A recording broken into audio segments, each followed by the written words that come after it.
प्रारंभ करते हैं आज की श्रृंखला की। आज की जो श्रृंखला हमारी रहने वाली है, उत्तराखंड प्रतियोगिता परीक्षाओं से संबंधित महत्वपूर्ण टॉपिक आपके सामने ला कि उत्तराखंड की जनजातियों से संबंधित मैं ये लेके आया हूँ।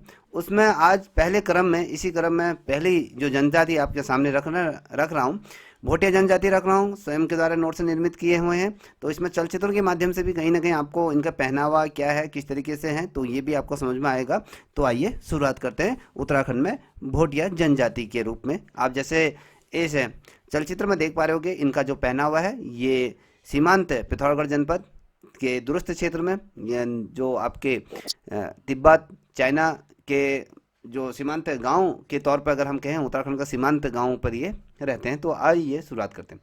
देखिए, मैंने इसको अगर मैं विस्तृत रूप में रखूं तो ये एक ही भोटिया जनजाति का जो श्रृंखला है वो बहुत लेंथी हो जाएगा, तो उसको मैंने ऐसे तरीके से प्रस्तुत कर रहा हूँ कि जो आपके परीक्षा के दृष्टिकोण से वो समझ में आ जाए। ठीक है, अब हम बात करते हैं भोटिया जनजाति। सिंपल सी ला रहा हूँ। भोटिया जनजाति क्या है? अब भोटिया जनजाति क्वेश्चन पूछा जाएगा कि भोटिया जनजाति कितार वंशी अदमुती, ये जो जनजाति है इससे संबंधित है। कभी क्वेश्चन पूछा जाता है कि जो भोटिया जनजाति है किस वंश से संबंधित रखती है, किस वंश से ताल्लुकात रखती है? किरात। किरात। और कौन सी जनजाति है ये? किरात कौन सी जनजाति के अंदर का है? अर्ध अर्ध घुमंतु अर्ध नोमाड। घुमंतु का मतलब जानते हैं? घुमंतु का मतलब जानते हो क्या होता है? अगर आपने हिस्ट्री पढ़ी होगी, घुमंतु शब्द जी सर, आता होगा। नोमैड जो घूमते रहते हैं। ये जो क्या होता है, एक आपने देखा होगा जो प्रवास करते हैं, जो जनजाति प्रवास करते हैं कुछ समय के लिए, ये क्या होते हैं, ऊंचाई वाली क्षेत्र की तरफ जाते हैं। जब ऊंचाई वाले क्षेत्रों में बर्फबारी हो जाती है, फिर कहते हैं निचली घाटियों की तरफ आ जाते हैं, तो कहीं ना कहीं ये प्रवास करते हैं, तो इसको घुमंतु ये कहा जाता है। जो घूमते रहते हैं, क्योंकि भेड़ पालन ये इत्यादि करते हैं, तो इसको जैसे भी घूमते रहते हैं।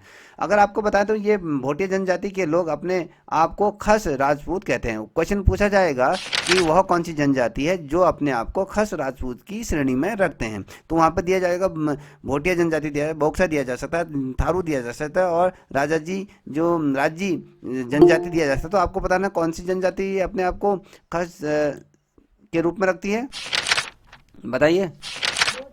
भोटिया। भोटिया रखती हैं, तो यहाँ सर भोटिया। भोटिया। भोटिया रखती है ना। तो मुझे लगता है कि यहाँ तक समझ में आ गया। तो अभी क्वेश्चन पूछा जाएगा कि उत्तराखंड में जी भोटिया जनजाति की जो सर्वाधिक संख्या किस जनपद में है?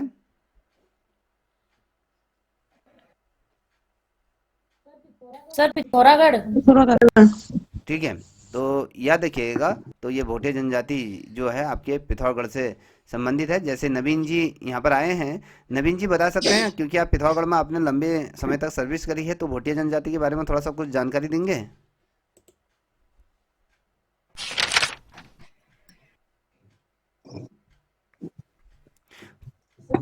सर ये चमोली में हाँ, भी पाई जाती हैं चलिए, सर। उन तक आवाज़ नहीं जा रही। देखिए, ये देखिए, हमने कहा खस राजपूत जिन्हें कहते हैं। भोटिया लोग 1962 से पहली नीति माणा, ये दामरा दरमा आदि दरों के मध्य से तिब्बत में व्यापार करते।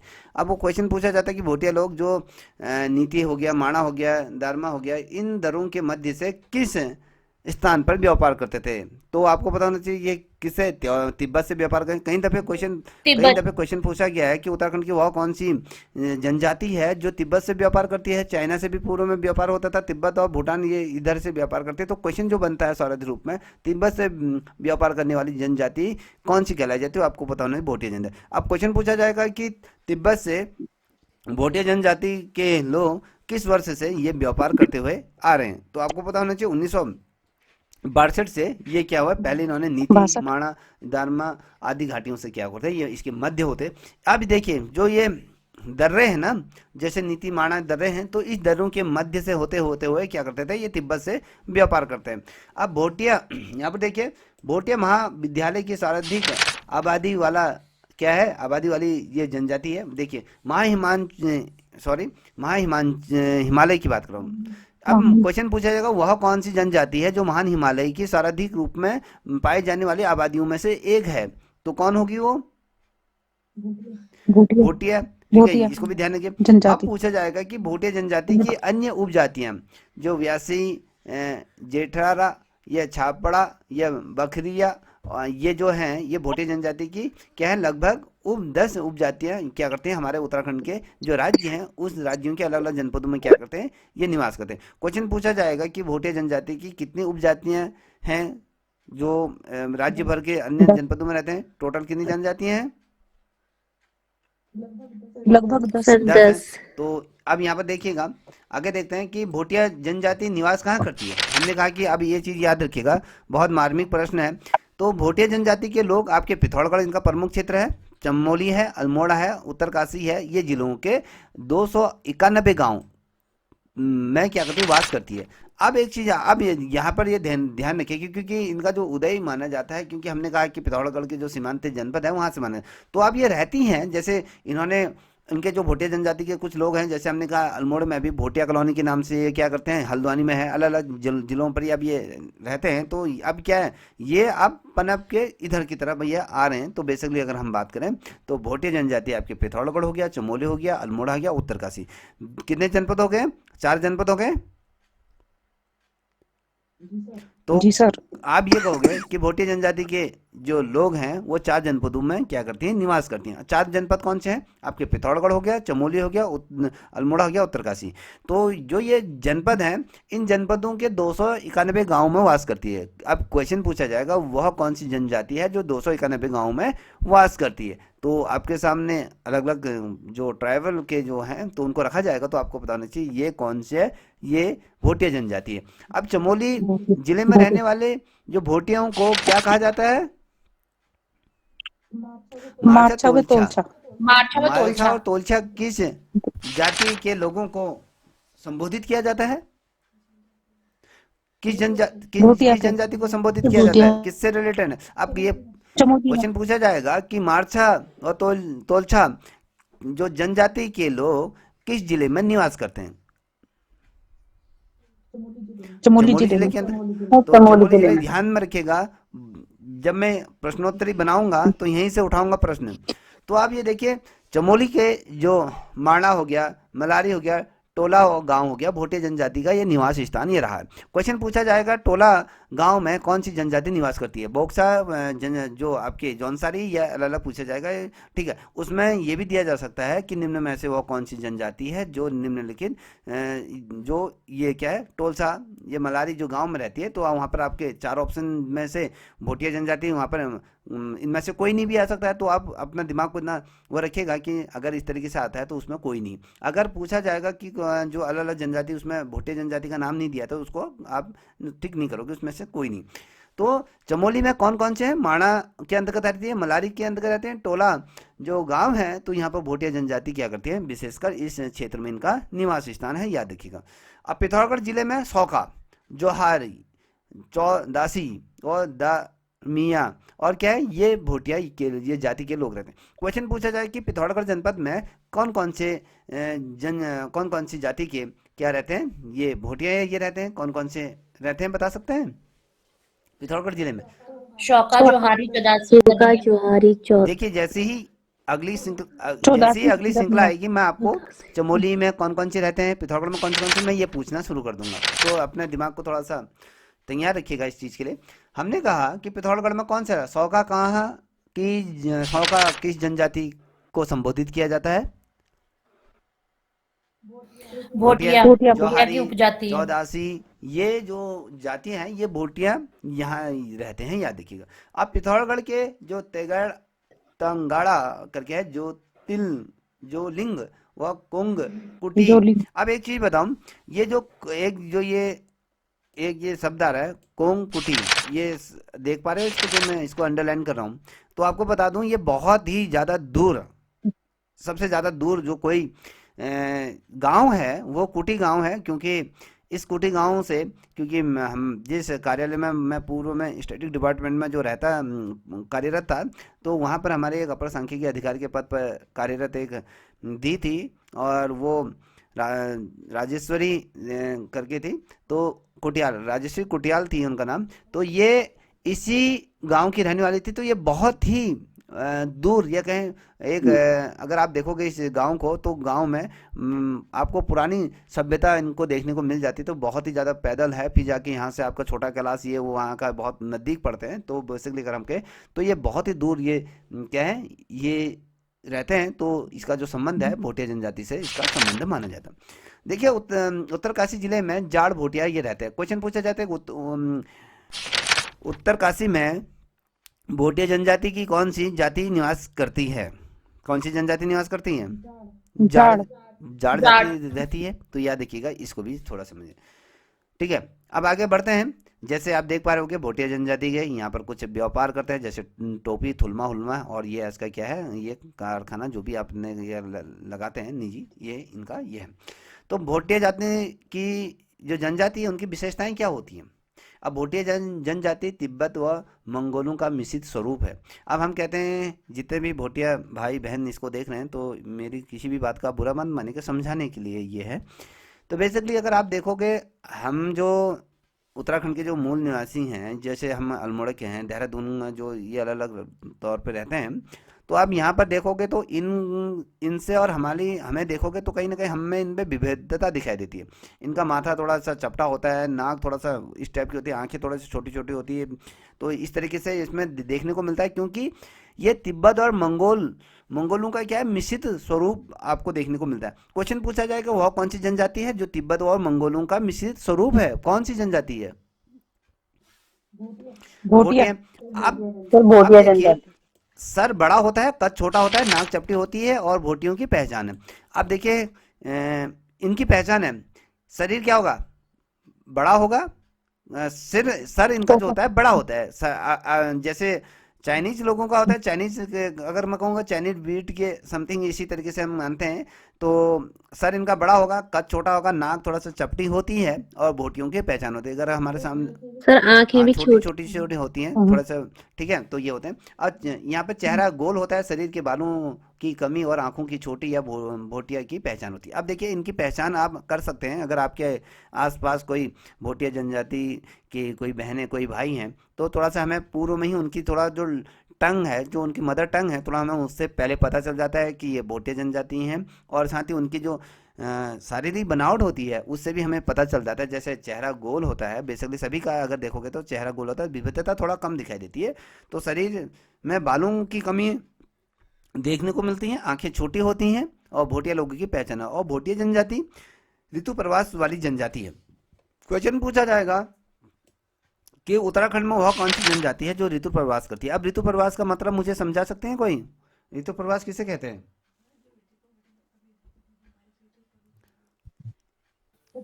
सर ऋतु के अनुसार अपने स्थान का परिवर्तन करना। जैसे बहुत ज्यादा सर्दी या बर्फ पड़ती है तो अपने जैसे जानवरों को लेके गद्दियों का एग्जांपल दे तो वो लोग प्लेन में आ जाते हैं, और जैसे ही गर्मी पड़ना शुरू होती है वो वापस अपने स्थानों में चले जाते हैं। हम्म, तो ऋतु के स्थान मतलब अनुसार वो अपना बिल्कुल सही कहा, स्थान परिवर्तित बिल्कुल करते सही कहा। क्योंकि ये क्या है, ऋतुओं पर 6 महीने ये क्या रहते हैं, जब अत्यधिक मात्रा में बर्फ गिर जाती है तो ये क्या कहते हैं, 6 महीने धारचूला में आ जाते हैं। मेन जो धारचूला है तो वहाँ आ जाते हैं। और जब थोड़ा सा बर्फ कम होती है तो ये क्या करते हैं, आप जो आपके मवेशी हैं जो भी हैं, तो ये अपने जो पुश्तैनी गांव होते हैं तो उस तरफ को ये प्रवास करना शुरू कर देते हैं। 6 महीने नीचे रहते हैं, 6 महीने आप ये ऊपर की तरफ हाई एल्टीट्यूड में ये रहते हैं, तो वहाँ ये रहते हैं। अब देखिए हमने कहा कि भोटिया जनजाति के ग्रीष्मकालीन अवकाश को किस शब्द से उच्चारित किया जाता है? मैथ सबसे। अब देखिए दो चीजें होंगी आपके यहाँ पर। क्वेश्चन पूछा जाएगा मैथ शब्द को किससे संबोधित किया जाता है, भोटिया जनजाति से या फिर मायके से या फिर आपके मायका और भोटिया जनजाति दोनों में, इनमें से कोई नहीं। मैथ। अब देखिए पहाड़ी में भी हम कहते हैं कि तुम्हारा बारी मैथ जा रहा है, तो मैथ का मतलब मायका भी होता है। तो यहाँ पर क्या आता है, भोटिया जनजाति अगर हम बेसिकली बात करें तो ग्रीष्मकालीन जो प्रवास होता है, आवाज। जब ग्रीष्मकालीन जब ये समय आता है तो इसमें ये आवाज क्या करते हैं, इसको मैथ कहते हैं। अब यहाँ पर देखिए भोटिया जनजाति के शीतकालीन अवकाश को क्या कहा जाता है? अब तो ग्रीष्मकालीन अवकाश को हमने किस शब्द से उच्चारित किया? मैथ। और मैथ। हमने शीतकालीन किसको कहेंगे? मुनसा मुनसा या गुंडा मुंसा को। या मुंडा। या मुंडा, ये कहा जाता है। अब दो शब्दों को बड़ा ही ये ध्यान रखें, क्वेश्चन कैसे बनाते हैं। क्वेश्चन पूछा जाएगा मुनसा किस जनजाति का प्रवास माना जाता है, ये शीतकाल। क्वेश्चन ये भी पूछा जाएगा। मुनसा कौन सी जनजाति का शीतकालीन आवास के रूप में जाना जाता है? तो ये पता होना चाहिए कि भोटिया जनजाति है ये।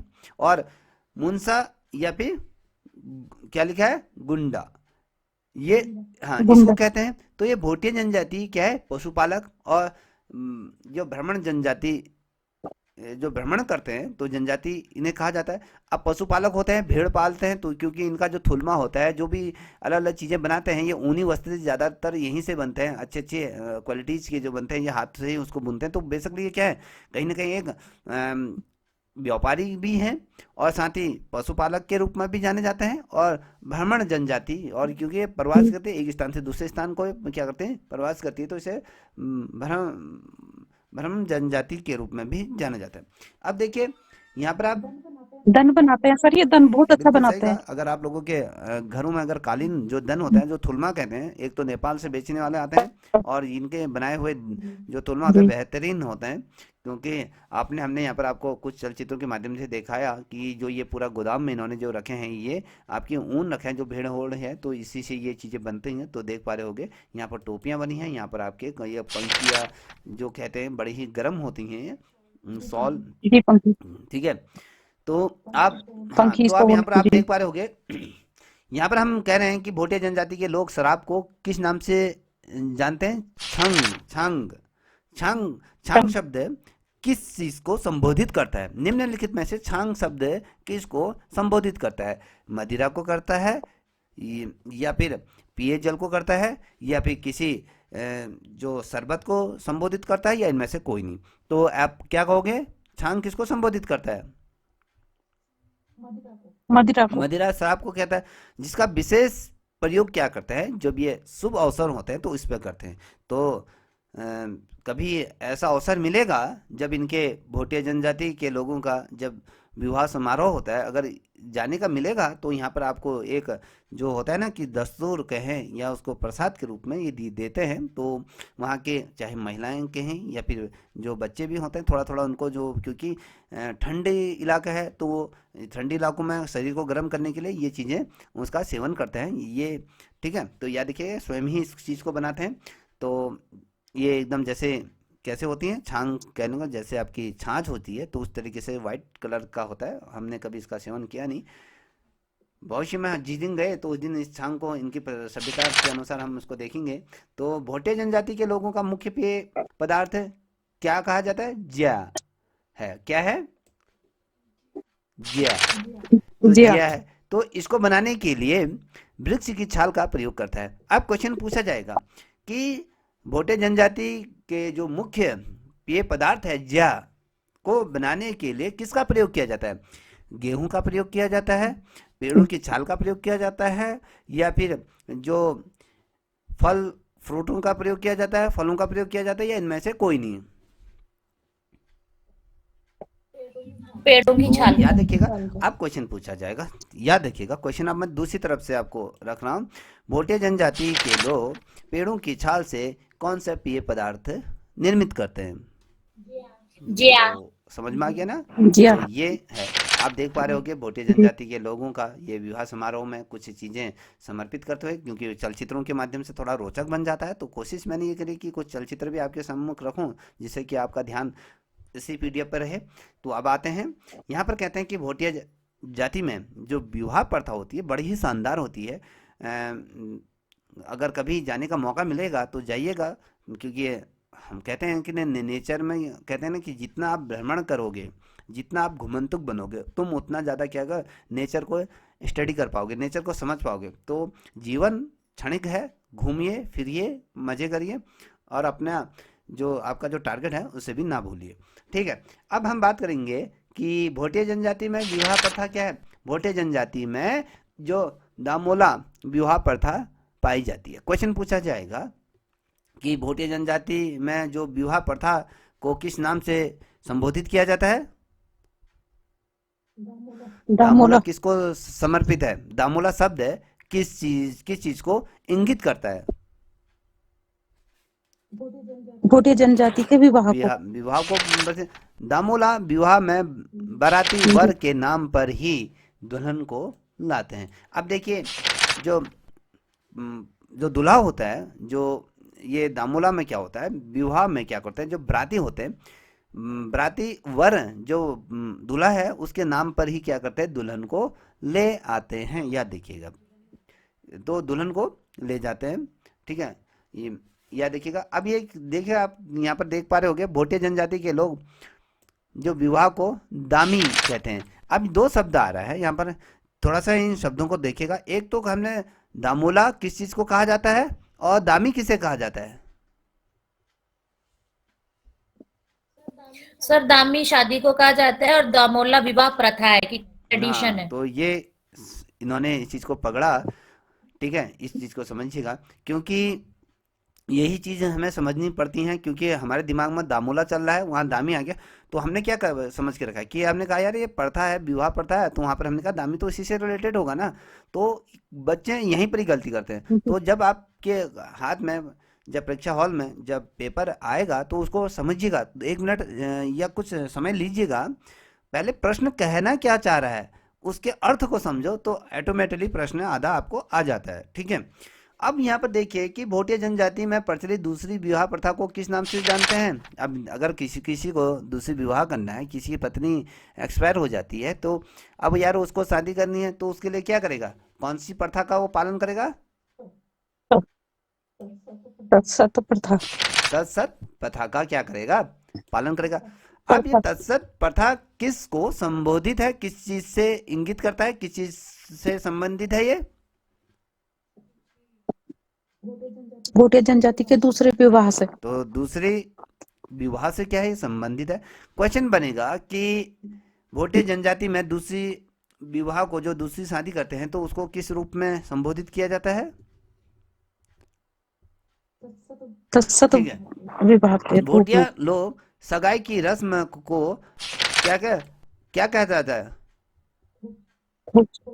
थोची शब्द से इसको क्या कहते हैं, पुकारा जाता है। अब मुझे एक चीज बताइए इंदु जी, आप कहाँ के हैं? हिमाचल। में। तो जब आपकी शादी हुई होगी, तो जो रस्म, सगाई की रस्म जो अदाई की जाती है, उसको क्या कहा जाता है वहां आपके? रोका। रोका। और मुझे बता सकते हैं, जितने भी यहाँ पर कुमाऊं गढ़वाल की जो महिलाएं जुड़ी हैं, तुम्हारे वहां क्या कहा जाता है? मंगनी। हमारे यहाँ पे मंगनी, बागदान। कहीं पर ये कहते हैं कि टीका लगा के गए हैं, कहीं अलग अलग तरीके से है। तो यहाँ पर जो भोटिया लोग सगाई की रस्म को क्या कहा जाता है, थौची, ये शब्द से उच्चारित किया जाता है। तो थोड़ा सा मैंने इस तरीके से प्रश्नों की श्रृंखला रखने की कोशिश की, जिससे कि तुम्हें समझ आए, ठीक है। अब यहाँ पे देखिए, पहले भोटियों में युवा ग्रह और रंग बंग प्रथा का प्रचलन था।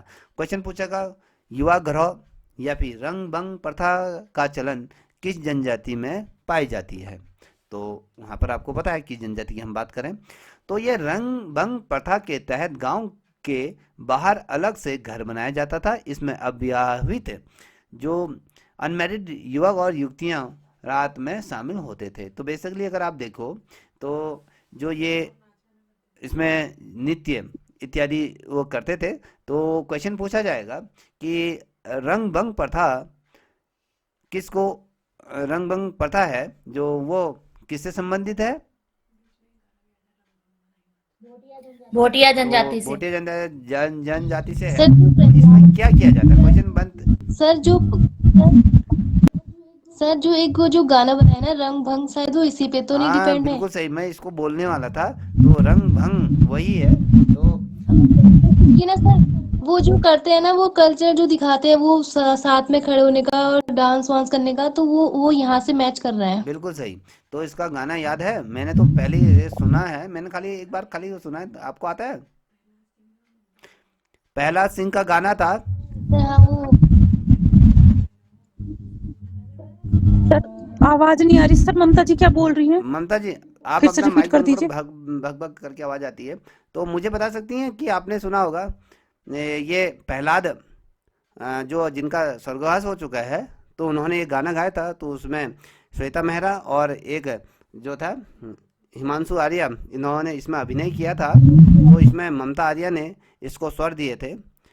तो वो गाना क्या था? वो वाला गाना था, तेरा संग है रोशन, ऐसा कुछ था ना, लंबी है छह रात मैं कह तू, कुछ ऐसा गाना था। तो सुना है आपने किसी ने?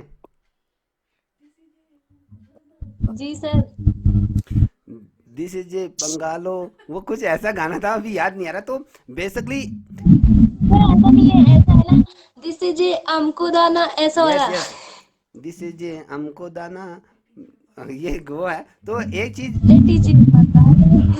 एक चीज याद रखिएगा, क्योंकि मैं आपको एक चीज बता दूं, अगर आप उत्तराखंड के अब जो प्रतियोगिता परीक्षाओं की जो पेपर आ रहे हैं, अगर इन पेपरों को उठाओगे तो उसमें आपको 4 गाने या 3 गाने सम्मिलित हर पेपर में आपको दिख रहे हैं। ये गाना किससे संबंधित है, ये गाना किसको समर्पित है। तो जैसे पिछले दफे गाना आया था, गाना था कि स, सरुली मेरा जिया बाजी गो, तेरी तेरी तेरी मुखड़ी माँ, ये वाला कुछ गाना आया था। तो ये किसने गाया था, ये कब इसको गाया गया था, तो ये गाने हैं। तो इन गानों को थोड़ा सा क्या रखिएगा, समझिएगा, ठीक है। जी। देखिए मैं ये थोड़ा सा इसमें, क्योंकि तो थोड़ा सा इसमें क्या होता है, कॉपीराइट आ जाएगा, तो इसलिए मैं थोड़ा सा इसको हल्का सा सुनाऊंगा, जैसे अपने अरे महगो भरोसे तेरो थाम मेरो हाथ। तुमने यार गाना सुना है? जी सर तो सुना यही है। गाना इससे संबंधित है। तो इसमें अविवाहित युवक युवतियां क्या होती है, रात में शामिल होते हैं, तो नृत्य इत्यादि होता है, तो बड़े महफिल सजती है। तो ठीक है, अब देखिए यहाँ पर लिखा है, पने सगे संबंधियों को भोटिया लोग क्या कहते हैं, सवारा कहा जाता है।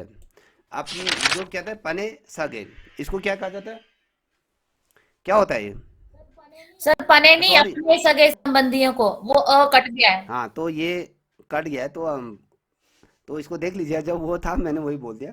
तो सगे संबंधी हैं, तो अपने परिवार के जो भी सगे संबंधी होंगे, उन संबंधियों को किस रूप में पुकारते हैं ये लोग? स्वरा। अब पहाड़ी में स्वरा क्या नाम से। बोलेंगे, जो कुमाऊं लोग क्या बोलेंगे इसको, जैसे हमने कहा यहाँ पे स्वरा कहा जाता है। तो जैसे हमारे अगर कहें कुमाऊं में किस नाम से जानते हैं, रेनू बता सकते हैं कि कहाँ से हैं आप? सर तो क्या बागेश्वर से। कहा जाता है बताइए?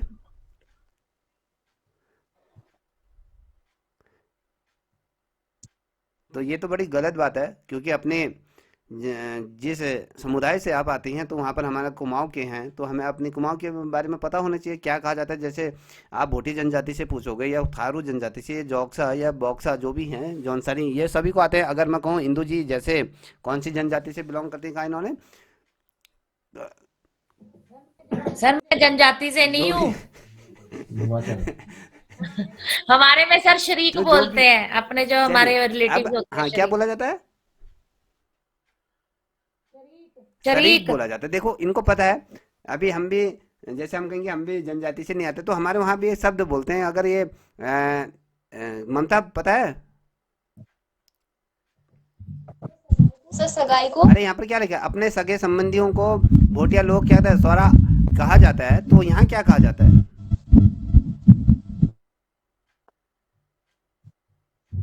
सर बिरादर। सर जो हमारे जो सर बिरादर। बिरादर भी सही कहा, कि बिरादर कहा जाता है, कि हमारा वो बिरादर सुन, सर इष्ट मित्र भी तो कहते हैं। इष्ट इष्ट मित्र, ठीक है। तो अलग अलग शब्दों, अब हमारे जो ये कहा जाता है इसको, हमार साग सुनो, हमार साग बैणी छो, हमार साग काग सुनो, साग को ये शब्द आता है। तो ये इसको याद रख लीजिए, कभी क्वेश्चन पूछा जाता है तो बताइएगा। अब यहाँ पर आप देख बारे हो गए, विवाह के अवसर पर भोटिया लोग कौन सा नृत्य करते हैं? पौना नृत्य ये करते हैं। पौना अब नृत्य। हमारे वहाँ कौन से करते हैं, हम जब विवाह इत्यादि होती है तो हमारे वहाँ पर कौन सा नृत्य किया जाता है?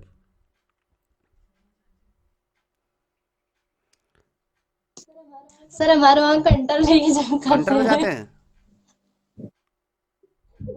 सर हमारा कुमाऊं में तो ढोल होता है क्या सर। होता है? सर अगर सर बैंड वाला नहीं आया होगा, अगर घुमावने का ढोल तो देखो तुम महिलाएं होने के सर बावजूद अगर भी, गाने वाने की देखो महिलाएं हैं, शादीशुदा हो, उसके उपरांत में हमारे वहाँ जो गाया जाता है झोड़ा कहा जाता है, जैसे झोड़ा, चाचरी, छपेली, समझ में आ रहा है? झोड़ा क्या होता है? झोड़ा जब विवाह इत्यादि समूह जो हमारे पवित्र जो उत्सव होते हैं, हम उसमें क्या कहते हैं, जब बारात जाती है, बारात से पूर्व क्या लगाया जाता है? झोड़ा लगाया जाता है। तो ये हमारे वहाँ के नृत्य हैं। जैसे पौना हमने चाचरी बोलते चाचरी, हैं सर। ठीक है ये। अब मैं बोल रहा हूँ तभी तुम तो कंटर बजा रहे हो, जब वो बैंड वाला नहीं आया तो ढोल बजा रहे हो, हद हो गई।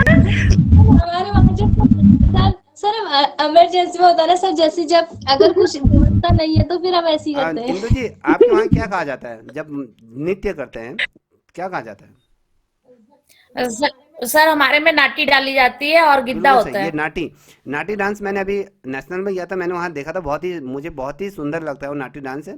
तो अगर मैं कहूँ आई लव नाटी डांस, मैंने पिछले दफ़े मैं भी छुट्टियों में ये डांस सीखने की प्रयत्न करा था, मगर मैं सीख नहीं पाया था, क्योंकि टीचरों का भी, जब आप विभाग में आओगे तो टीचरों का भी क्या होता है, संगीत कला प्रतिभा सम्मान होता है, जिसमें जो शिक्षक होते हैं वो भी अपने मंच साझा करते हैं, तो राष्ट्रीय स्तर पे वो शिक्षक जाते हैं।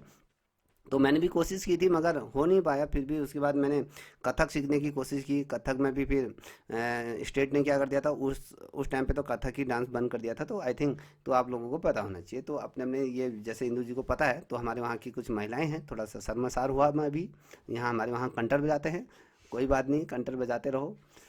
चलिए, तो हम तो मस्ती के लिए बजाते हैं, ऐसे थोड़ी। चलिए, ये पौड़ा नृत्य एक प्रकार का युद्ध नृत्य है। जो पौड़ा, जो भोटे जनजाति के लोग जो पौड़ा नृत्य करते हैं, तो ये एक प्रकार की क्या युद्ध शैली का नृत्य है। ये युद्ध का कहीं ना कहीं इसमें उद्घोष जैसा होता है। जो हाथ में रुमाल, अब यहाँ पर देख पा रहे होगे, जो ये नृत्य है, यहाँ पर इनके हाथ में, ये इस महिला के हाथ, यहाँ पर देख पा रहे हो, इस हाथ में, यहाँ पर मैं ये कर रहा हूँ, तो यहाँ पर ये हाथ में रुमाल रखा हुआ है। तो ये एक विवाह समारोह का ही एक मैंने चलचित्र आपके सामने रखा है।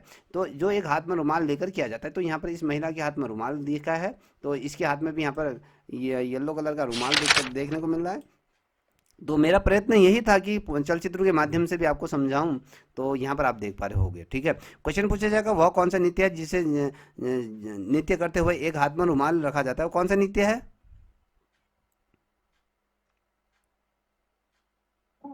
पौड़ा नृत्य। हाँ, पौड़ा। ठीक है। अब देखिए, भोटे जनजाति की जो धार्मिक व्यवस्था कैसी है, इसको धार्मिक व्यवस्था की हम बात करेंगे। भोटे जनजाति लोग जो बेसिकली जिस देवता की पूजा करते हैं, किसकी पूजा करते हैं?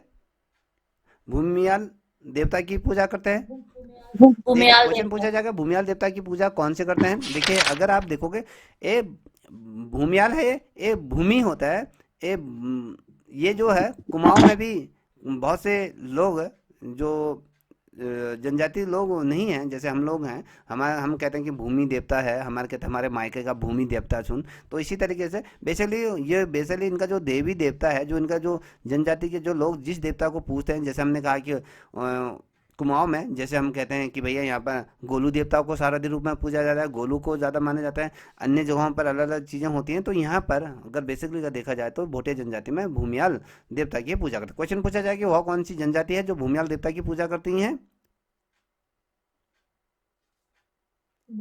भोटिया जनजाति। अब देखिए, भोटिया जनजाति के लोग अगर ग्वाला, कैलाश पर्वत, नंदा देवी पर्वत, हाथी पर्वत की भी पूजा करते हैं। अब ये देखिए, क्वेश्चन पूछा जाएगा, वह कौन सी जनजाति है जो कैलाश पर्वत और नंदा देवी पर्वत और हाथी पर्वत की भी पूजा किया करते हैं? कौन सी जनजाति है? भोटिया जनजाति है। घंटा कर्ण, ये भोटिया। घंटा कर्ण देवता की पूजा बुग्यालों को चराने वाले पशुओं की रक्षा करने के लिए करते हैं। अब देखिए, क्वेश्चन बनता है, अब यहाँ पर जैसे बुग्यालों से संबंधित प्रश्न पूछा जाएगा, जब हम बुग्याल पढ़ेंगे तो वहाँ पर भी ये क्वेश्चन पूछा जाएगा। क्वेश्चन पूछा जाएगा कि बुग्यालों में चराने वाली वह कौन सी जनजाति है जो घंटा कर्ण देवता की पूजा करते हैं? तो वहाँ पर आपको थारू दिया जाएगा, बॉक्सा दिया जाएगा, जौनसारी दिया जाएगा, जो बेसिकली जो ये बुग्याल से रिलेटेड है, तो वो दिया जाएगा, तो आपको पता होना चाहिए। तो ये कौन सा है? भोटिया। भोटिया है, भोटिया। तो ये समझ जाएगा। अब ये जो घंटा, ये कर्ण देवता की जो पूजा करते हैं, तो वो किनकी पूजा करते हैं, कौन होते हैं?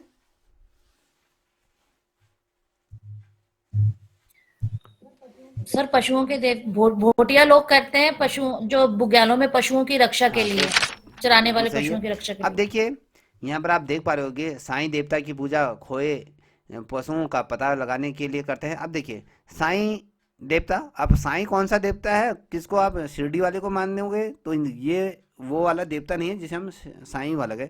तो साईं देवता हो की जो पूजा करते हैं तो ये खोए हुए जितने भी पशु जैसे बुग्यालों में खो जाते होंगे या फिर मान लीजिए कहीं पर ही गुम हो जाते होंगे, जैसे भेड़ बकरियों का बहुत बड़ा झुंड चल रहा है तो एक आध बकरियां इधर उधर चली गई, ठीक है, तो कहीं दर्रे में फंस गई तो इनको खोजने के लिए या खोए पशुओं का पता लगाने के लिए भोटे जनजाति के लोग क्या करते हैं, पशुओं की रक्षा के लिए ये कौन सी देवता की पूजा करते हैं, सिद्ध साईं देवता की। सिद्धवा विधवा और और विधवा। विधवा जो देवता है इनकी पूजा करते हैं। तो बेसिकली दो चीजें हैं, एक तो हमने कहा कि जो पशुओं की रक्षा के लिए कौन सी, जो बुग्यालों में जो चरते हैं तो उनकी पशुओं की रक्षा करने के लिए कौन सी देवता की पूजा करते हैं। अब यहाँ पर घंटाकरण। देखो ये यहाँ पर आप क्वेश्चन पूछा जा रहा है। अब भोटे घंटाकरण। जनजाति लोग जो पशुओं को खो जाते हैं, जो पशु खो जाते हैं उनके लिए कौन सी देवता की पूजा करते हैं। साई ठीक है, की। अब साईं की, और रक्षा के लिए आप जो लोग पशुओं की रक्षा ये करते सिद्धवा हैं ये विधवा। है। अब विपत्ति के समय में भोटिया लोग तिब्बती देवता फैला हुआ घूमर की पूजा का घुरमा। की पूजा करते हैं। तो याद रखिएगा, तो विपत्ति के समय वह कौन सी जनजाति है जो तिब्बत के देवता की पूजा करते हैं। भोटिया। अब घुरमा देवता की पूजा कौन से लोग करते हैं। भोटिया तो लोग देखिए करते हैं। अब यहाँ पर एक तिब्बती। चीज देखिएगा, ये क्वेश्चन बहुत दफे बना है तो इस क्वेश्चन को थोड़ा सा नोट डाउन कर लीजिएगा कि भोटे जनजाति के लोग प्रत्येक 12 वर्ष बाद एक उत्सव मनाते हैं, वो उत्सव का क्या नाम है। कंडाली उत्सव। अब ये कंडाली उत्सव किसको समर्पित है, किस जनजाति को समर्पित है। भोटिया जनजाति को। अब पूछा जाएगा कि ये निम्न में से वह कौन सी जनजाति है जो 12 वर्ष बाद कंडाली उत्सव को मनाती हैं। भोटिया। अब जो कंडाली उत्सव है, कंडाली उत्सव को किज्जी उत्सव भी कहते हैं। अब इसका क्वेश्चन पूछा जाएगा कि कंडाली उत्सव को दूसरे किस नाम से संबोधित किया जाता है। किरजी। किरजी उत्सव कहा जाता है। अब किरजी उत्सव, ये जो किरजी उत्सव आता है वो कितने वर्ष पश्चात आता है। 12 वर्ष तो दिमाग में ये भी रखिए, बेसिकली सभी को ये पता है, अनुमम जितने भी बच्चे तैयारी कर रहे हैं तो उनको सभी को पता है कंडाली उत्सव जो है वो 12 वर्ष बाद आता है भोटिया जनजाति का। अब किरजी उत्सव थोड़ा सा वहां पर थोड़ा सा बच्चे क्या हो जाता है, कंफ्यूज हो जाते हैं। तो इस कंफ्यूज को दूर करने के लिए आप क्या करें, कंडाली उत्सव को किज्जी उत्सव भी कहा जाता है, इसका दूसरा नामांकन किया जाता है, ऑब्लिक कर लीजिए। अब देखिए यहाँ पर कहते हैं कि सर ये 12 वर्ष बाद ही क्यों मनाते हैं। अब नंदा राज यात्रा 12 वर्ष बाद क्यों मनाते हैं। जी नहीं सर, मेरे दिमाग में ये है ना, कंडाली तो हर साल होती है। अब ये जो कंडाली उत्सव, अब नंदा देवी का जो मेला होता है वो भी हर साल मनता है, तो भी एक बहुत बड़ा उत्सव होता होगा जो बड़ी ही व्यापक रूप में मनाया जाता है, 12 वर्ष बाद आता है। तो इसी तरीके अब कुंभ कितने साल बाद लगता है। 12 वर्ष बाद। 12 साल बाद लगता है। एक रोज ही तो तुम गंगा किनारे जाते हो, सॉरी नहाते हो, धोते हो, जो भी अर्घ करते हो, पंचामृत करते हो, जो भी दर्शन करते हो, तो 12 वर्ष पश्चात जो आ रहा है और जो नियमित रूप से जा रहे हो, तो दोनों में फर्क क्या है।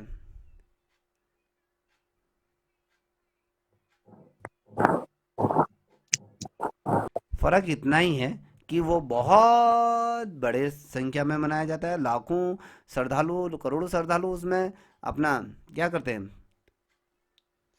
समर्पित होते हैं। और 12 वर्ष बाद एक बड़ा कौतिक जैसा लग जाता है। तो छोटा कौतिक होता है अर्धकुंभ, बड़ा कौतिक होता है महाकुंभ होता है जो अभी लगा है 164 वर्ष के उपरांत ये आया है, कहते हैं ऐसा संजोग आया है, कहते हैं 144 साल बाद ऐसा संजोग आया जिसमें हजारों की संख्या में लोग मर गए हैं। तो ठीक है, कुंभ कितने प्रकार के होते हैं।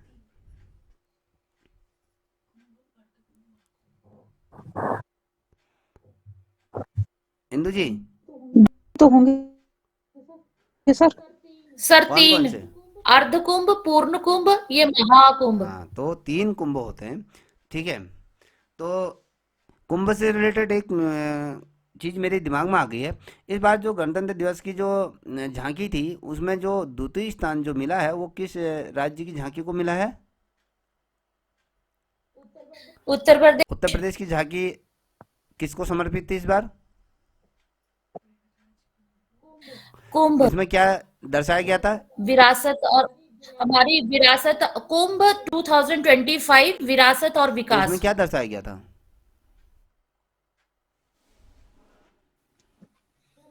सर हमारी कुंभ की जो वो है, मतलब किस तरह से वो मतलब सेलिब्रेट किया जाता है, साधुओं का था। और पीछे वो सोलर लाइट्स वगैरह वो लगाई हुई थी, वहां पे विकास दिखाया हुआ था। विकास तो दिखाएगा, विकास बड़ा हो गया, 12-13 साल का हो गया। तो बेसिकली अगर हम बात करें तो जो एक कुंभ की जो झांकी दिखाई गई थी, उसमें जो अ, अमृत वर्षा को इस बार दर्शाया गया था। अमृत वर्षा हो रही थी इस बार, ठीक है। उसमें आप देखोगे बड़ा सा क्या है कलश दिखाया गया, जिससे कि अमृत की वर्षा हो आपका अगर कहे ब्लू कलर का वो पूरा निकला। और उसमें जो इस कुंभ को दर्शाया गया जिसमें साधु संत क्या कर रहे हैं, डुबकियां लगा रहे हैं, तो इसको ये दर्शाया गया है। ऊपर क्या है, इसमें 12 जो रत्नों को भी इसमें दर्शाया गया है कि 12 रत्न यहाँ से निकले हैं, तो इस चीज़ को समर्पित किया गया है, तो याद रखिएगा, ठीक है। अब भोटिया जनजाति के लोग मृत जो मृतक की शांति के लिए कौन सा संस्कार करते हैं? वन गवन संस्कार। गवन गवन वन संस्कार संस्कार। किससे संबंधित है?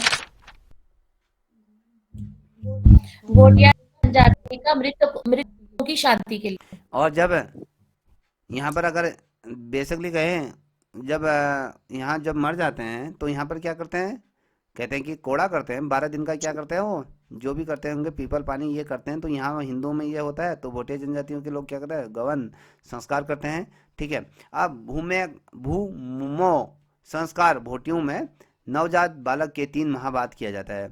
अब हमारे वहाँ क्या करा जाता है, जैसे जैसे आपको नामकरण करते हैं या कहें, फिर जाके आप लोगों के वहाँ वो भी करते होंगे, पंचमी में उसको अन्न प्राशन करते हैं कि उसको खाना खिलाते हैं। कब खिलाते हैं? 6 माह पश्चात कराते हैं। तो जी सर। अब यहाँ पर जब नवजात बालक के 3 माह बाद कौन सा संस्कार किया जाता है, उस संस्कार का क्या नाम है? भूमौ। भूमौ। भूमौ संस्कार किस जाति से संबंधित है? भोटिया। अब यहाँ पर हमारी ये दादी अम्मा को देख पा रहे होंगे, तो देख पा रहे होंगे ये जो इन्होंने, इसको क्या कहते हैं, जिसको मैं राउंड कर रहा हूँ, इसको देख पा रहे होंगे जिसे मैं ये राउंड कर रहा हूँ, इसे क्या कहा जाता है? सर्कल में हंसली। है। हंसली सर। पहाड़ी में क्या कहेंगे इसको? तो कहते हैं हमारे है हसूली। हसूली। तो ये तो बेसिकली ये नाम है, इसको दूसरे नाम से किसने इस ये हमारी अम्मा के गले में भी था, तब मैं इसको कह रहा हूँ, क्योंकि ये हमें अभी हमने रखा है, तो इसको सूत कहा जाता है, सूत। और जो हाथों में यही पहने जाते हैं धागुला बोला जाता है, तो ये सूत होता है, सूता होता है ये, ठीक है। अब देखिए यहाँ पर आप बात करते हैं कि भोटिया जनजाति की आर्थिक और संस्कृति परंपरा क्या है, किस तरीके से पैसे कमाते हैं, उनकी संस्कृति किस तरीके से है, उसको देखते हैं। तो भोटिया लोग बेसिकली जो अपना व्यापार करते हैं वो किससे करते हैं? चीन से, गमया पद्धति से व्यापार करते हैं। तो ये पद्धति किससे संबंधित है, बता सकते हो? बताइए इंदु जी। सर व्यापार से। व्यापार से तो संबंधित है। एक शब्द आ रहा है इसमें, ग म या पद्धति है कि ये गम्य पद्धति किस व्यापार को निरूपित करती है, क्वेश्चन पूछा जाएगा तो भोटिया जनजाति के जो व्यापार इत्यादि को निरूपित करती, हाँ, चाइना ये से। कहा जाता है। अब गम्य पद्धति क्या होता है, अब इसको समझिएगा, यहाँ पर देख पा रहे होगे, जो गम्य पद्धति है, एक पत्थर के 2 टुकड़े करके एक दूसरे के पास क्या है, मित्तुर या फिर साझी द्वार के प्रतीक के रूप में रखे जाते हैं। और भोटिया जनजाति क्या करती है, पशु पालक जनजाति और जो ग्रीष्मकाल में जो बुग्यालों की तरफ निवास करने जाते हैं, तो ये बेसिकली ये लोग करते हैं। तो एक पत्थर के दो टुकड़े करेंगे, तो एक के पास क्या था, मितुर, और साथ ही जो मितुर या कहें साझी द्वार के प्रतीक के रूप में रखा जाता है। तो क्वेश्चन पूछा जाता है, एक मितुर कहते हैं, मितुर किसे कहा जाता है वो से पहाड़ी में? साझीदार। नहीं, वो तो ठीक है, ये तो इनके उसमें कहा जाता है, अगर कुमाऊनी में कहा जाता है। हाँ बिल्कुल सही कहा, ये रिश्तेदार। हम कहते हैं ओ मितुर आगोच है, तो ये है हमारे अपने जो सगे संबंधी, मितुर भी कहा जाता है। तो इसे साझीदार के प्रतीक के रूप में रखा जाता है। और भूटिया जनजाति जो पशुपालक होते हैं, जनजाति हैं, जो ग्रीष्म काल में जो बुग्यालों की तरफ जाते हैं, जो निवास करते हैं, उनके लिए। अब ग्रीष्म काल में भूटिया लोग पर्वतीय क्षेत्रों में सीढ़ीनुमा खेती करते हैं, खेती करते हैं। क्वेश्चन पूछा जाए कि जो सीढ़ीनुमा खेतों में कौन खेती करते हैं, तो भूटिया जनजाति के रूप में लोग करते हैं, ग्रीष्मकालीन में करते हैं। बेसिकली उत्तराखंड की अगर आप पर्वतीय भूभाग देखोगे तो सीढ़ीनुमा खेतों में ही है। तो बेसिकली ये शब्द आएगा कि ग्रीष्म काल में भूटिया लोग पर्वतीय क्षेत्रों में किस प्रकार की खेती करते हैं, तो सीढ़ीनुमा खेती करते हैं। तो याद रखिएगा। अब आगे आते हैं, तो ये कहता है कि भूटिया लोग, यहाँ पर आप देख पा रहे हो कि लोग झूम खेती की भांति काटली विधि से वनों को साफ करने योग्य बनाते हैं। अब देखिए, वनों को सफाई के लिए किस तरीके की खेती करने योग्य बनाते हैं इनको। जैसे कोई जंगल है, झाड़ी है, उसको अगर खेती योग्य बनाना है, कोई भूभाग है जहाँ पर जंगल जैसी अवस्था बनी है, उसको अगर खेती नुमा में अगर उसको परिवर्तित करनी है, तो जैसे काटली विधि से वनों को साफ करते हैं। तो उस खेती को किस नाम से जानते हैं?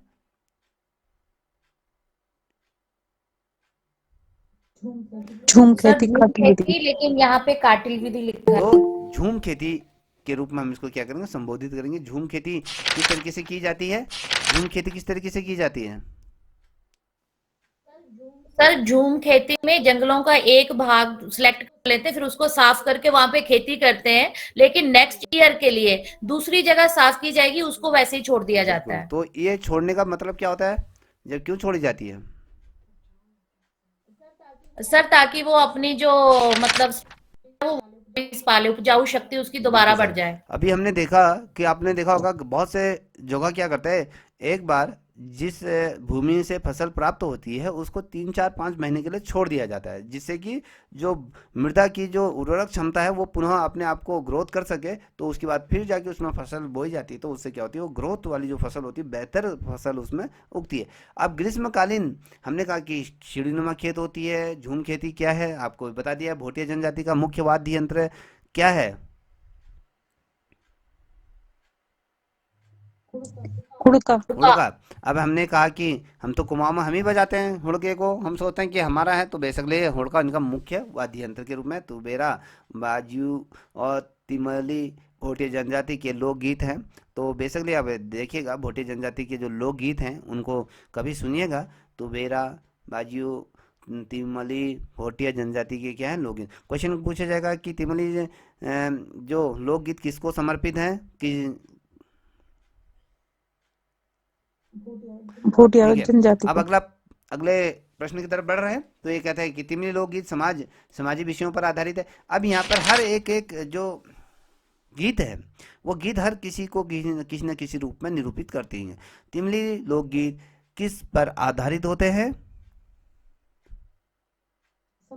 सामाजिक सामाजिक विषय। सामाजिक विषयों पर आधारित होते हैं। समाज में जो विषय होते हैं, तो उन विषयों पर क्या करते हैं ये। हुड़किया बॉल किसे कहते हैं?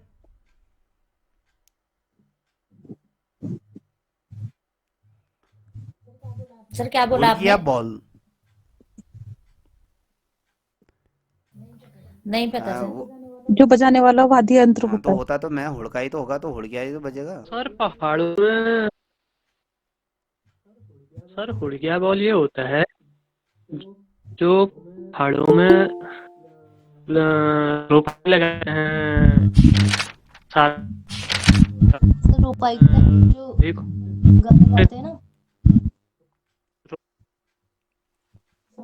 साउंड नहीं आ रही, आवाज ही नहीं आ रही। जब कोई एक व्यक्ति बोलता है तो उसको बोलने का मौका दीजिए, फिर आप अपने शब्दों को रखिएगा। चलिए बोलिए, कौन बोल रहा था?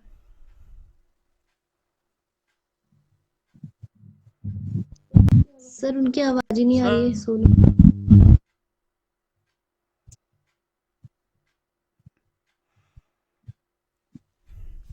चलिए बोलिए। सर बिल्कुल नहीं, चलिए, आवाज नहीं आ रही है इसका। बिल्कुल नहीं आ पा रही सर हाँ आवाज। बोलिए, आप बोलते रहिए ना।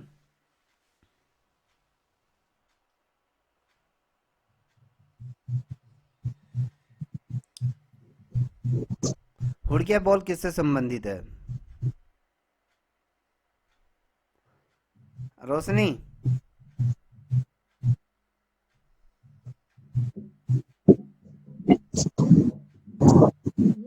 जी बोलिए। सर। कहाँ से हो? सर नहीं कहाँ से पता। हो? रुद्रप्रयाग सर। रुद्रप्रयाग में होता नहीं होता, चलो वहाँ नहीं होता होगा इसलिए समझ में नहीं आ रहा है। तो इंदु जी, आपको भी इस बारे में ज़्यादा जानकारी नहीं होगी। नहीं सर, मैंने तो सुना ही और आज रीनू? है। सर जब रुपाई चलती है तो रुपाई में ये चाँच का रुपाई चलती है, फिर उसमें क्या होता है?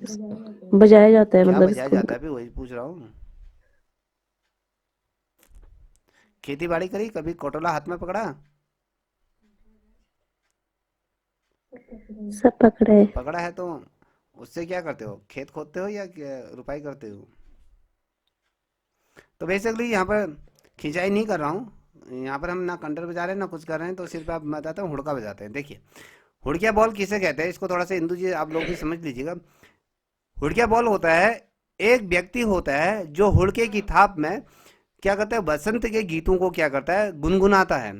ठीक है। और वो खेतों में जितनी भी महिलाएं होती हैं उसके रिदम में क्या करती हैं, एक खेत में रुपाई करती हैं। जैसे धान की रुपाई हो रही है तो महिलाएं क्या करेंगी, 10-15 महिलाएं क्या करती हैं, रुपाई करेंगे। और जो एक व्यक्ति होता है जो प्रकृति के गीतों को सराबोर करते हुए जो कह गए 12 मासा जो गीतें होती हैं, उन 12 मासा गीतों को क्या करता है, हुड़के की थाप में रुपाई करते रहते हैं। वो हुड़के की थाप में गाना गाते हुए चलता रहता है, जिससे कि मनोरंजन पैदा होता है। और कहीं ना कहीं जो ध्यान केंद्रित होता है, जो महिलाओं का जो ध्यान केंद्रित होता है, वो किस चीज़ पे, रुपाई करने पे क्या होता है, उनका ध्यान पूरा कॉन्सेंट्रेट मनोरंजन के साथ होता है। तो ये कालांतर में होता था। अब धीरे धीरे ये जो सभ्यता है वो धीरे धीरे क्या हो रहा है, समाप्त तो होती जा रही, क्योंकि पहाड़ों पे होती थी। पहाड़ों पर आज क्या है, थोड़ा सा कोई हुड़किया बॉल हो जाएगा तो उसमें भी अब उनको शर्म जैसी लगती है, क्योंकि सभी जो नवनिर्मित या कहें जो नववधू होती हैं, अगर उसने अपने घर में कार्य भी करा होगा ना, अगर वो भैंस का गोबर भी निकालती होगी, वो भी करती होगी। जैसे अगर शादी हो जाती है, हाय मैंने तो अपने ज़िंदगी में कभी गोबर को हाथ ही नहीं लगाए, मुझे तो नहीं आता है, तुम मुझे दिल्ली ले जाओगे तो ठीक है, अंदर साहब है, घर में लड़ाई झगड़ा कर करके दिल्ली भाग जाती है। तो बेसिकली अगर हर कोई इसी तरीके से करेगा तो हुड़किया बॉल क्या है, हमारी जो पारंपरिक जो चीज़ें हैं, जैसे हम कहते हैं कि हमारे जो फैग होते हैं, जो जिनको बुगाया जाता है, जो हमारे शादी विवाह में जो रस्में होती हैं, उसको क्या कहा जाता है, उसको सगुन आखर जिसे कहते हैं। सगुन आखर से क्या होता है कि उसमें आशीर्वाद दिया जाता है। तो सगुन आखर जो मांगलिक गीत होता है धीरे धीरे विलुप्त हो जाए। आज हम डीजे की शक्ल में हमने उनको धारण कर लिया है। हमने जो आपने देखा होगा जो हमारे वाद्य यंत्र बजते थे, अब हमने उसको डबिंग कर दिया है तो हम उसी में ही थिरकने लग जाते हैं, तो हमें वाद्य यंत्र की जरूरत नहीं है। तो इस तरीके से चीज़ें होती हैं। तो बेसिकली जो हुड़किया बोल के हमने कहा, तो ये तिमिली जो लोकगीत हमने कहा कि सामाजिक विषयों पर आधारित है, हमने हुड़किया बोल के कहा कि प्राकृतिक और बारहमासा और ऋतुओं को संबोधित करते हुए वो क्या करता है, पीछे से आगे से जाता है, पीछे से महिलाएं उसमें धान की रुपाई करते करते जाती रहती है। अब बाजू लोकगीत वीर रस को क्या करता है, वीर रस की क्या गाथा करती हैं, वीर रस को कहीं न कहीं निरूपित करती हैं। क्वेश्चन पूछा जाएगा कि भोटिया जनजाति के लोग वीर रस के जो गीत गुनगुनाते हैं उसको किस रूप में जानते हैं, किस रूप में उसको संबोधित किया जाता है, बाजी। लोकगीत इसे। अब एक शब्द आता है इसी से रिलेटेड है, वो भी मैं बता रहा हूँ क्योंकि आपको पता है कि आज के जो परिदृश्य है उत्तराखंड के जो प्रतियोगिता परीक्षाएं हो रही हैं, तो उसमें लोकोक्तियाँ या कहीं जो आने होते हैं या फिर जो अलग अलग तरीके से प्रश्न बन रहे हैं, तो कहते हैं कि बाजू शब्द है किसको संबोधित किया जाता है? वीर रस को। ये तो यहाँ पर भोटिया जनजाति, मैं वैसे पूछ रहा हूँ। बाजियो, मैं कुछ पहाड़ी शब्दों को बोलूंगा। हाथ है? हाथ सर हाथ। हाथ? पापा को जी पापा को यहाँ पापा से हाथ मारूंगा ना, बाजू का मतलब बाबू, बाबू को कहते हैं पापा। पापा आप कहेंगे ईजा, ईजा को समर्पित। ओ कैक, कैक का मतलब होता है चाची, और काकी का मतलब होता है चाची। ठीक है, काक कहेंगे कि काक, काक किसे में अंकल को कहेंगे काक। और कहेंगे, और क्या को नहीं, ओ बोजी, बोजी शब्द आता है, तो बोजी को मतलब होता है भाभी को, भाभी को कहते हैं बो। तो ये शब्द है, तो ये कुछ शब्दों को थोड़ा, शब्दों का हेर फेर है, तो इसको थोड़ा समझने के प्रयत्न करेगा। तो ठीक है, सर इनको पहले बोलते थे ना सर, अब तो बिल्कुल भूल गए हैं सर। अब भूल हो गई तो जैसे सर, जैसे ताऊ को बोडा बोलते हैं, अब तो सब फ्लेंसी कल्चर चल रहा है ना सर यहाँ भी। हाँ, तो फिर अपनी दुनिया में लौटो। ठीक है, सर ये समझ में नहीं आया, वीर रस प्रधान गीत मतलब सर वीर रस। अब वीर रस का एक तुम्हारे जमाने में वो जी थी नहीं, शायद इंदु जी के जमाने में वो रहे होंगे, हमारे जमाने। वीर तुम बढ़े चलो, धीर तुम बढ़े चलो, सामने पहाड़ हो, सिंह की दहाड़ हो, हाँ सर, थी थी फोर्थ थी क्लास सर, में थी। तुम थी कहीं हमारे उसमें रुको भी थी। नहीं, तुम कभी डटो नहीं, ये इस तरीके से था। तो इसमें वीर रस के मतलब, वीर रस इसमें क्या हो रहा है, गीता जी इसको बताए। वीर रस की मैंने कहा ये वीर रस से संबोधित है। तो वीर रस क्या है इसमें? वीर तुम बड़े अब ये एक दूसरा है, क्या, खूब मर्दानी, क्या था, झांसी की रानी वाली थी। खूब लड़ी मर्दानी, झांसी वाली हाँ रानी थी। वीरता को दर्शाना सर। हाँ, ठीक है। अब एक दूसरा सुनाता हूँ। लाठी लेकर भालू आया छम छम छम, ढोलक ना मेढक ने ली मीठी दान, और गधे ने गाया गान। कुछ है इसमें, क्या वीर रस है? है? नहीं है? सर, हास्य रस है सर नहीं, मैं इसमें तो। उनसे पूछ रहा हूँ। नहीं है। तो वीर रस क्या है? वीरता को दर्शाना। तो वीरता को दर्शा रहे हैं ना। अब सैनिक जा रहे हैं, एक गीत में गा रहे हैं, हम अपने देश के प्रति हम पूरे अपने प्राणों को न्यौछावर कर दें, तो ये वीर ही तो करेगा। तो अब हम इसी तरीके से लोकगीत भी होंगे, लोकगीत भी उसमें वीरता को कहीं ना कहीं। सर आज तो आपने सर बचपन में लौटा दिया हमको। चलिए लौटे तो सही, चलिए। सर ये जो पवाड़े थे ये भी वीर रस के ही थे ना?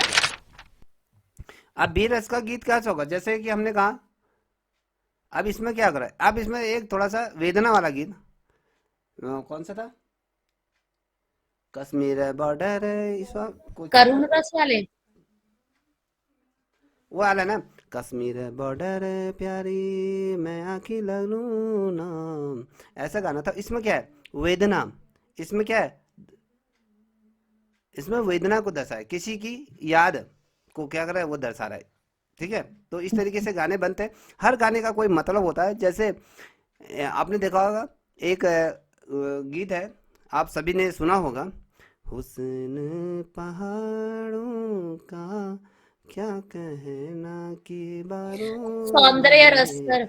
यहाँ मौसम जाड़ू का। अब ये इसमें क्या दर्शा रही है, इसमें प्रकृति नौसैंगिक सौंदर्य को, जो कवि है, सौंदर्य रस। जो संगीतकार है, वो प्रकृति को दर्शा रहा है, प्रकृति के बारे में वो कह रहा है। आज ये थोड़ा है कि बीड़ी जलाले जिगर से जिया। अब इसमें क्या शब्दों का अर्थ रह गया, समझ में आ रहा है? तो पहले हमारे गानों में हमारी सभ्यता थी, हमारे संस्कार झलकते थे। आज हम असभ्य हो रहे हैं, समझ रहे हैं? इंदु जी सही कह रहा हूँ? जी सर, जी आज सर। हम बेसिकली, अगर आप देखोगे, आप और मैं, हम जो भी रह रहे हैं, असभ्य समाज में रह रहे हैं, जहाँ पर नंगापन ज़्यादा हो रहा है, हम उसको बढ़ावा दे रहे हैं। अगर आप थोड़ा सा इंस्टाग्राम खोल दो, आपको तो पूरा, ऐसी कोई मूवी नहीं है जो आप अपने फैमिली के साथ, अपने बच्चों के साथ देख सको। अब जैसे हुस्न पहाड़ों की मूवी है, या कहे राम तेरी गंगा मैली हो गई है, और नदिया के पार जैसी मूवी है, तो ये क्या है, यह एक परिवार को एकजुट रखने के ये क्या थे, ये संसाधन थे। तो आज ये हम इनको खोते हुए जा रहे हैं, तो बेसिकली यही चीज़ें होंगी। तो आज ये भोटिया जनजाति की वजह से हमें इतना कुछ सीखने को मिला, तो भोटिया जनजाति को मेरा नमन, और उन सभी को जिन्होंने इस तरीके की संस्कृति को अभी तक जीवित रखा है। ठीक है, चलिए भोटिया जाति की जाड़ उपजाति के बारे में बात करेंगे। तो अब जाड़ उपजाति है, उत्तरकाशी में रहने वाले जाड़ अपने आप को जनक के वंशज मानते हैं। क्वेश्चन पूछा जाएगा वह कौन सी जनजाति है उत्तराखंड में जो अपने आप को जनक के वंशज मानते हैं। तो जनक कौन था? जाड़, वो सीता माता के तो पिताजी। सीता कहाँ से निकली थी?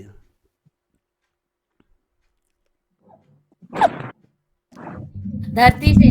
ठीक है, तो जाड़ लोग बौद्ध धर्म के अनुयायी थे। अब क्वेश्चन पूछा जाएगा कि जो जाड़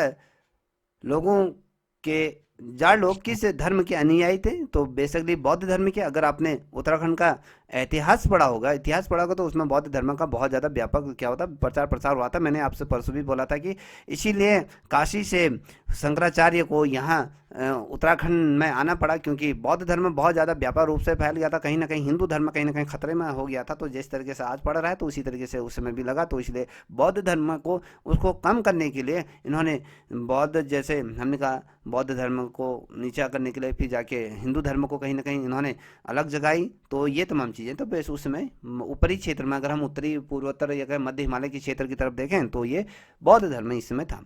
अब बौद्ध धर्म हमने कहा कि तिब्बत हो गया, नेपाल, सर तिब्बत हो गया, नेपाल हो गया। सर मैं ये कह हाँ,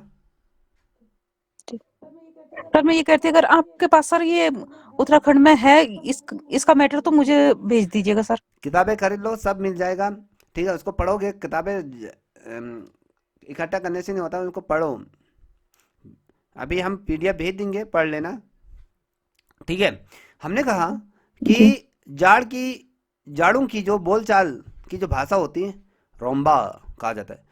एक रोम्बा रोम्बा गाना भी है, तो वो गाना मुझे याद नहीं आ रहा है। तो कौन सी उत्तराखंड की वो उषा उत्थप का है? सर, उषा उत्थप, हाँ, उषा, जो बड़ी बड़ी बिंदी लगाती वही। उत्थप गायिका। हाँ जी सर, हाँ जी। और रंबा रंबा किसके साथ गा? बप्पी लहरी के साथ गा रखा है शायद, जहां तक मुझे लगता है। हाँ जी सर, और बप्पी लहरी की बहन ही लगती है वो, देख अच्छा, के। तो बेसिकली ये जो हम आज का जो श्रृंखला लेके चले तो इसमें गानों का भी सब कुछ है जो बहुत ज़्यादा पूछे जाते हैं। हम ऐसे नहीं करें, हम कोई ऐसी आउट ऑफ सिलेबस नहीं जा रहे हैं, याद रखिएगा। तो जाड़ों की जो बोलचाल की जो भाषा है रोम्बा है, जो तिब्बती भाषा से मिलती जुलती है। ठीक है, और जाड़ लोग जो ब्राह्मण पूजा पाठ का कार्य करते हैं उन्हें लामा कहते हैं। अब लामा हम बेसिकली हम कहते हैं बौद्ध जो लामा है, जो दलाई लामा है हम जिसे कहते हैं। तो जी दलाई सर। लामा बेसिकली अगर जैसे हम हिंदू में कहते हैं कि ब्राह्मण होते हैं जो पूजा पाठ करते हैं, तो उनकी जाति में भी अगर कहें जो लामा क्या होता है, ये भी ईश्वर के क्या अनुयायी के रूप में उसको पूजा पाठ करते हैं। तो एक तरीके से ये भी ब्राह्मण होते हैं। अब लोहसर में सूरमैन जाड़ लोगों के प्रमुख त्योहार होते हैं। तो क्वेश्चन पूछा जाएगा जाड़ लोगों के प्रमुख त्योहार कौन कौन से होते हैं? लो सर, वो सूरमैन। लॉसर और सूरमैन। शूरमैन। सूरमैन किससे संबंधित है? सूरमैन किसको संबोधित करता है? त्योहार को, जाड़ लोगों का त्योहार अभी को। सुपरमैन मत समझिएगा।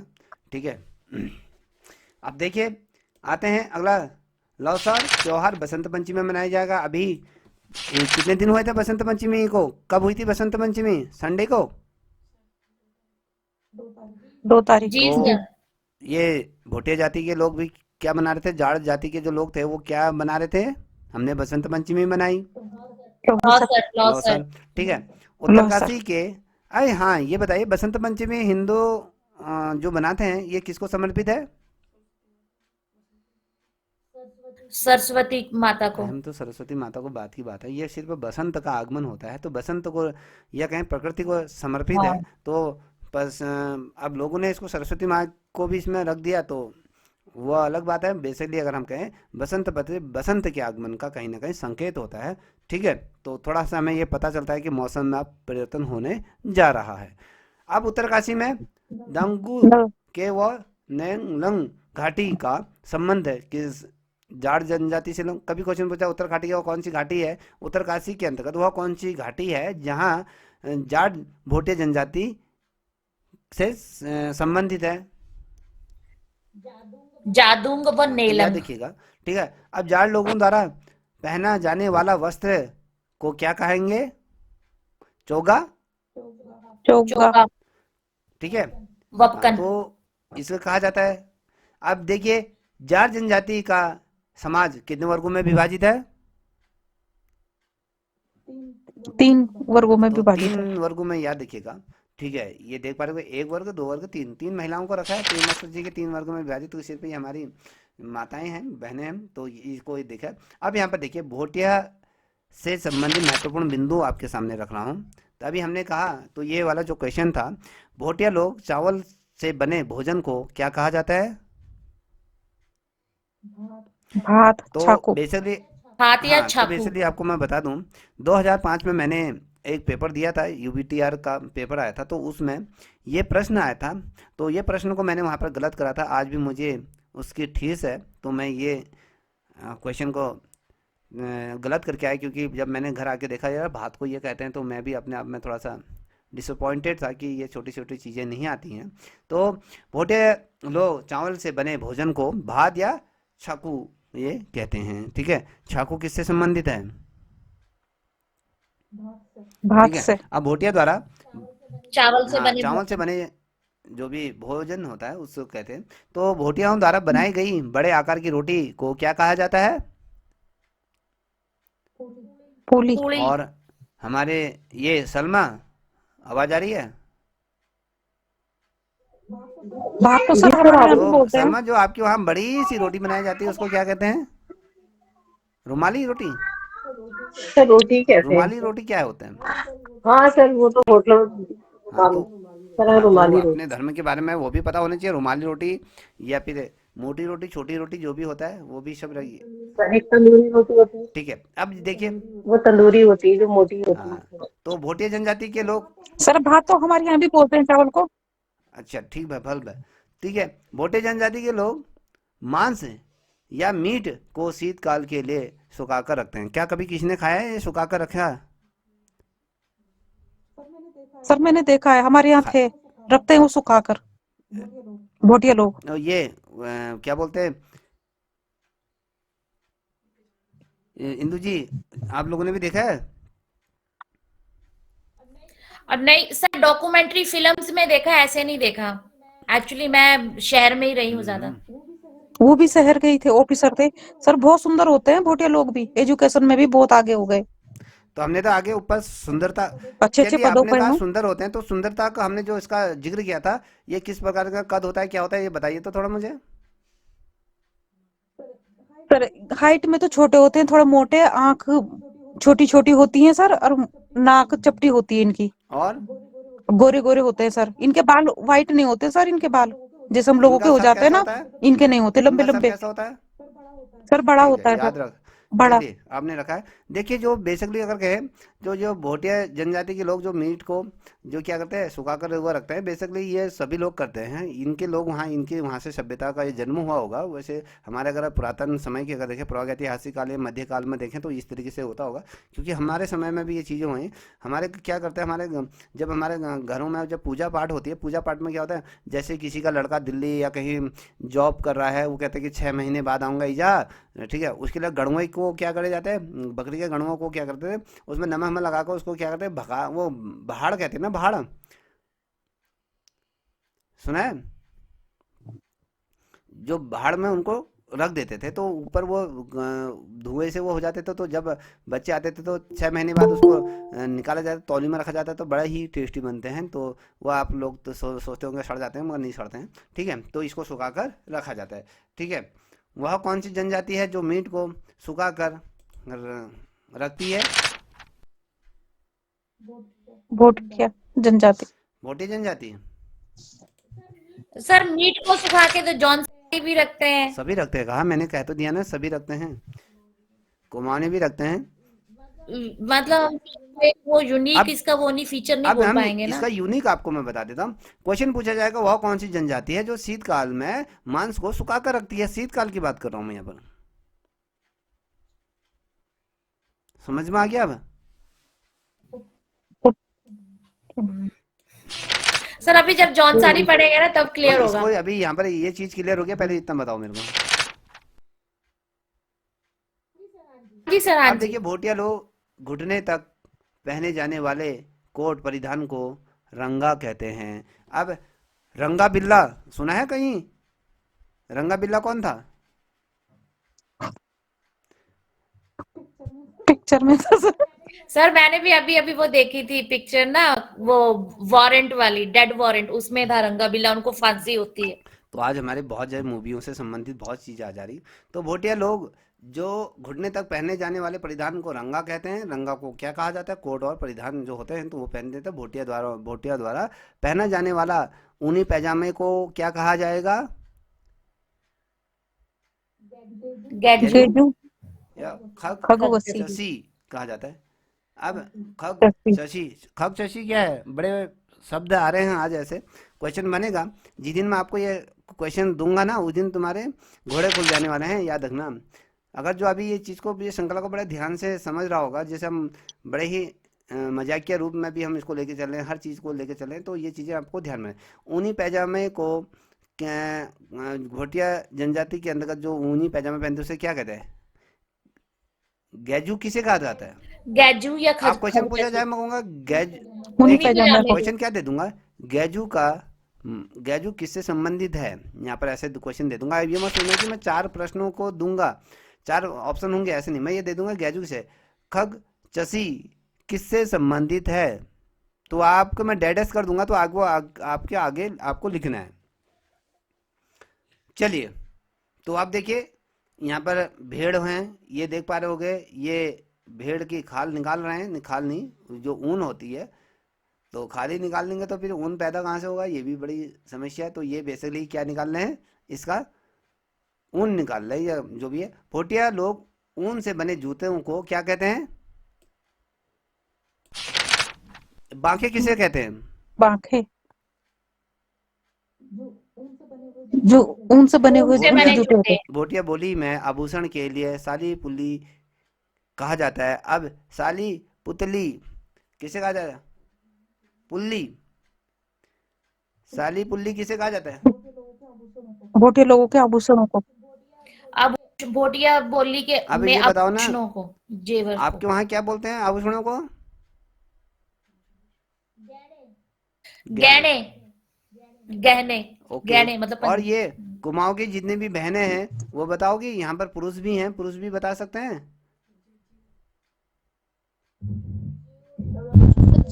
हमारे यहाँ तो तीज जेवर बोलते हैं सर।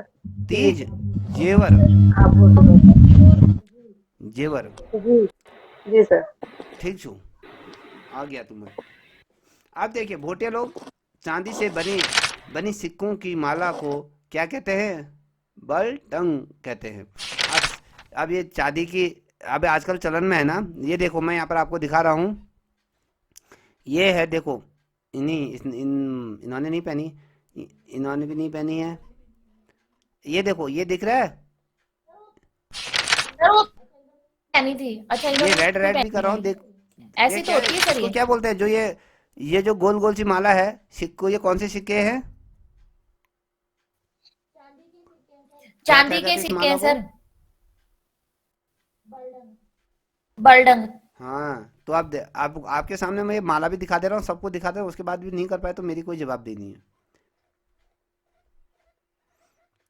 अब यहाँ पर आगे देखिए, हमने कहा कि भोटिया जाति की स्त्रियां बीरावली व पतेली बाली नाक नामक आभूषण सर पर पहनती। अब क्वेश्चन पूछा जाएगा कि सर पर पहने जाने वाला आभूषण को क्या कहते हैं? बीरावली या अब इसको पतेली। कौन सी है, देखिए, इसको भी दिखाता हूँ। ये देख पा रहे हो? ये जो है, ये पहना है, देख रहे हो? जी, ये देख पा रहे हैं? तो आज ये भी जी दिखा सर, दिए। जी सर। तो चलचित्रों के माध्यम से पढ़ने में आसानी होती नहीं होती है? जी सर। तो मेहनत भी उतनी ही लगती बनाने में। तो बेसिकली ये आभूषण कहते हैं। मनसाली एक प्रकार की, क्या है, प्रकार की लाल मनके की माला होती है। अब आपने भोटिया जाति के जो लोग या कहे नेपाली जो भी पहनती हैं, एक ये लाल मनके वाली जो होती हैं मालाएं, आपने देखी है? मनके किसे कहते हैं? अरे सर, मन की, पोते जो पहनते हैं वो मनके मतलब मोती हाँ। छोटे तो छोटे। अब इन दीदियों ने पहनी है, ये देखो, ये देख रहे हैं लाल, या ये दिखाई दे रहा है? जी। हाँ ये देखो, हाँ ये जी अम्मा सर। ने भी और सर ये हाँ अब अम्मा ने पहनी, इसको मेरी बात सुन पहले। अब नहीं अम्मा पहनते ने पहनी सर। है, एक माला, दो माला, तीन माला, एक धागुला पहना है, ये नाक में ये जो भी पहना हो इसको कुछ कहते होंगे, तो बेसिकली ये देखो। तो हमने यहाँ पर दिखा दिया है, तो आप यहाँ पर देख लो, ये देखो पूरा जेवर यहाँ पर थोड़ा सा इन्होंने ट्रेडिशन डाल दिया है, सोना डाल दिया है, ये कुमाऊनी और गढ़वाली का कॉम्बिनेशन कर दिया है इन्होंने। तो ये है। अब ये वाली जो अभी जो इंदू जी कह रही थी, ये लाल वाली जो देख रहे हो ना, लाल वाली माला, ये यही है बेटा। जी सर, जी सर। आप देखो, ये है, यहाँ पर ये देखो, ये दादाजी क्या कर रहे हैं, ऊन को निकाल रहे हैं, और हमारी यहाँ पर दादी क्या कर रही है, ये जो थुलमा हुलमा ये इस तरीके से घरों में, सभी के घरों में इस प्रकार से होते हैं। तो यहाँ पर भोटिया जनजाति का क्या होता है, समापन होता है। तो आई थिंक मुझे लगता है कि भोटिया जनजाति आप लोगों को अच्छी लगी होगी। ये श्रृंखला कैसी लगी?